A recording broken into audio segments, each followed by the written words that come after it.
If you want to know why disability support workers are the biggest threat for NDIS participants' lives, especially when they're medically complex, stay tuned. I've got news for you. My name is Patrick Hutzel from intensivecareathome.com. And in today's video blog, I want to talk about one of the nursing assessments that we've done recently for NDIS participants. Part of our skill is to do NDIS nursing assessments for NDIS participants that are also medically complex. So in a nursing assessment that we've done recently, we have done this nursing assessment for an NDIS participant with cerebral palsy, right? And the nursing assessment that's done by a critical care nurse that also has a legal nurse consulting background writes the following. The NDIS participant has epilepsy and commonly has absent seizures. Absent seizures involve brief, sudden lapses of consciousness, and in this NDIS participant's case also presents with lip smacking and vocalizations. The seizures increase when the NDIS participant is unwell.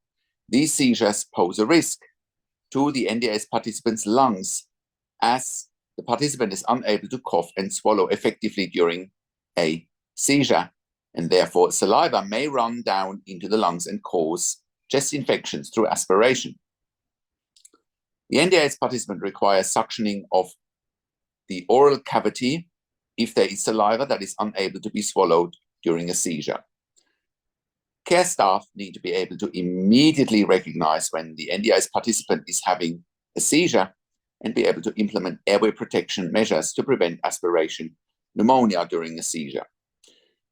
Critical care registered nurses are trained in seizure management and would be able to skillfully care for the NDIS participant, thereby reducing the risk of aspiration and likely subsequent lung infection. If the NDIS participant was to aspirate and develop a lung infection, this would be life-threatening and could result in the NDIS participant's death. The NDIS participant has had multiple hospital admissions for aspiration pneumonia, which occurs when food or fluid enters the lungs. Now, bear in mind, this is an NDIS participant that has not had any nursing care so far whatsoever. It's been looked after by support workers, and you will see what happened there in a minute. This has included admissions to ICU for 8 days for respiratory support and advanced monitoring. The first admission earlier in the year was due to disability support workers in an SDA on the NDIS participants' first morning, giving them 3 times the amount of PEC formula feeds the NDIS participant was supposed to receive. Now, once again, PEC feeding should not be done by a disability support worker. That is a registered nurse skill, right? So the NDIS nursing assessment continues. Additionally, the disability support worker did not recognize the NDIS participants' required suctioning of the vomit from the mouth because this is outside of their scope of practice. And they did not recognize that the NDIS participant was becoming unwell. The required daily vital sign observations were not performed, and they shouldn't perform it because they couldn't interpret it. Keep in mind, disability support workers might have worked in a supermarket last week, stocking shelves in a supermarket, and now they're supposed to look after a complex disability participant with medically complex issues. That is insane, and that is what the NDIS wants. This is absolutely insane. Now, the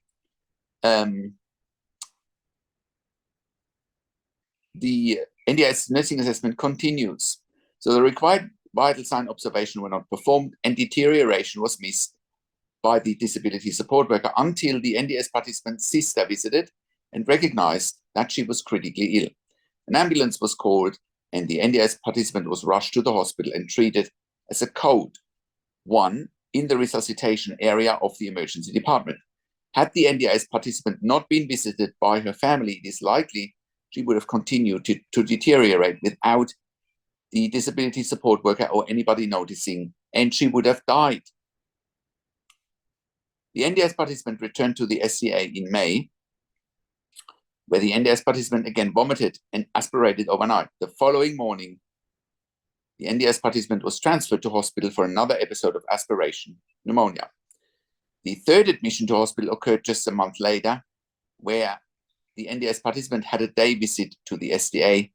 The NDIS participant again aspirated again and was required to be admitted to hospital with aspiration pneumonia. This repeat insult to the NDIS participant's lungs from aspiration pneumonia has caused scarring of the right lung. This has decreased lung capacity and ability to breathe and has increased the disability and the risk of the NDIS participant dying if there's further lung infections and deterioration. The cause of this is directly linked to the care provided by disability support workers and not by registered nurses or critical care registered nurses who are airway trained, and clearly demonstrate that not only is this level of care completely unsuitable, it's dangerous, medically negligent, and life-threatening.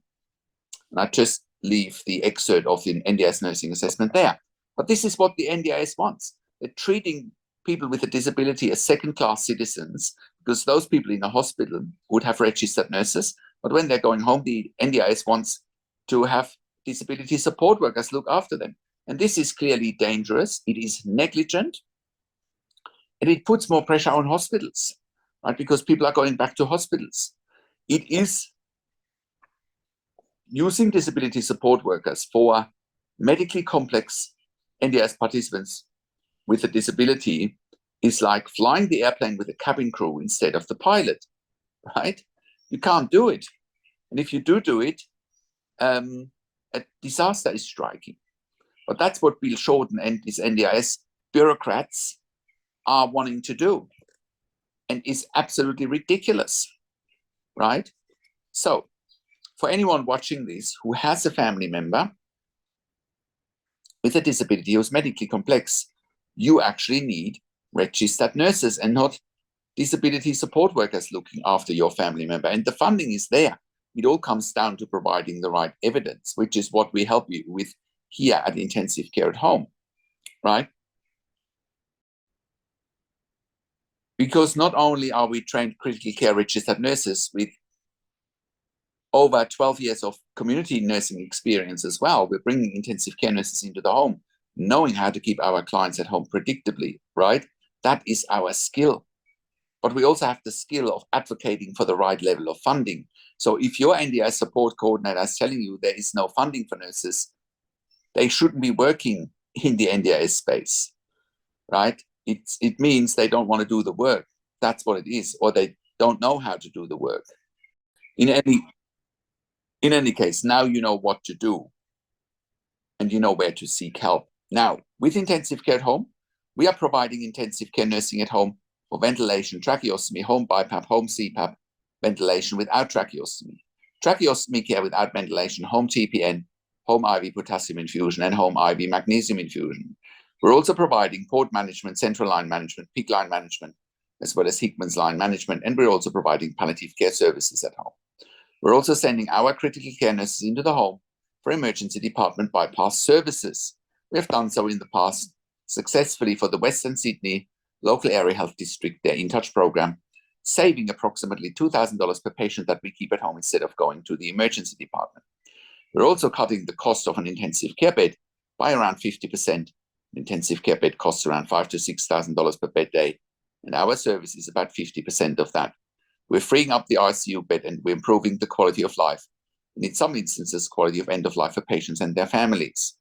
Now, with intensive care at home, we're currently operating all around Australia, in all major capital cities, as well as in all regional and rural areas. We're an NDIS approved service provider all around the country, TAC in Victoria, WorkSafe in Victoria, iCare in New South Wales, NIISQ in Queensland, and DVA all around the country. Our clients and we as a provider have also received funding through public hospitals, private health funds, as well as departments of health. We are the only service provider in Australia that has achieved third-party accreditation for intensive care at home nursing in 2024. We've been having and achieving this level of accreditation since 2012. No other provider has achieved this high level of accreditation, has created as much intellectual property for intensive care at home nursing than we have. We are therefore in a position to employ hundreds of years of critical care and intensive care nursing experience in the community combined. No other provider in the community brings this much expertise into the community than we do. And if you're at home already and you're watching this and you realize that you don't have the right level of support, maybe you have disability support workers that are simply dangerous when it comes to medical complexities for NDIS participants or other participants with a disability, and you realize that your care is in danger and you're at home on a ventilator, tracheostomy, BiPAP, CPAP, home TPN, whatever the case may be, IV fluids, and you realize that your care is in peril, reach out to us. We can help you increase the funding. Otherwise, we would not be in business. Think about that. We have always successfully advocated for our clients from day one. Otherwise, we wouldn't have been able to start intensive care at home, right? And that's also why we're providing level 2 and level 3 NDI support coordination. We have a team of dedicated NDI support coordinators, and they have a wealth of knowledge. I'll put a link in the written version of this blog where I have done an interview with Amanda Richards, one of our NDI support coordinators. We're also providing TAC case management in Victoria and WorkSafe case management. And if you're an NDI support coordinator or case manager from another organization watching this, and you're looking for nursing care for your participants, please reach out to us as well. If you're looking for funding for more nursing care for your participants and you don't know how to go about it and what evidence to provide, I also encourage you to reach out to us. We can help you with the right level of advocacy. We also provide NDIS specialist nursing assessments done by critical care nurses with a legal nurse consulting background. And if you're a critical care nurse and you're looking for a career change, we're currently hiring for jobs for critical care nurses in the home in Melbourne, Sydney, Brisbane, in Albury, Wodonga, in Bendigo, in Geelong, and in Warragul, all in Victoria. And if you have worked in critical care for a minimum of 2 years, pediatric ICU, ED, and you have already completed the postgraduate critical care nursing qualification, we will be delighted to hearing from you. I have a disclaimer. Because we are offering a tailor-made solution for our clients, which includes regular staff, our clients want to have the same staff coming over and over again because they are very vulnerable and so special. It's all about building those critical relationships with our clients and with our team members and having regular and stable teams. That means if you're looking for agency work where you can come and go, this is probably not the right fit for you because we want regular staff and our clients want regular staff. Everything we do is driven by our clients. Also, if you're an intensive care specialist or an ED specialist, we also want to hear from you. We're currently expanding our medical team as well. We can also help you eliminate your bed blocks in ICU, ED for your long-term patients or for your regular readmitting patients with our critical care nursing team at home. We are here to help you to take the pressure off your ICU and ED beds, and in most cases, you won't even pay for it. But even if you do pay for it, it's much more cost-effective than what you're paying in ED or in ICU for.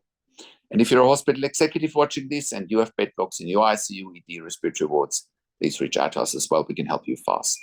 And if you're in the US or in the UK and you're watching this and you need help, we want to hear from you as well. We can help you there privately. Once again, our website is intensivecareathome.com. Call us on one of the numbers on the top of our website or send us an email to info@intensivecareathome.com. And if you like my videos, subscribe to my YouTube channel for regular updates for families with intensive care at home and intensive care. Click the like button, click the notification bell, share this video with your friends and families, and leave your comments below what you think, what you want to see next, and what do you think about today's topic and what insights you have from this video. Thank you so much for watching. This is Patrick Hutzel from intensivecareathome.com, and I will talk to you in a few days. Take care.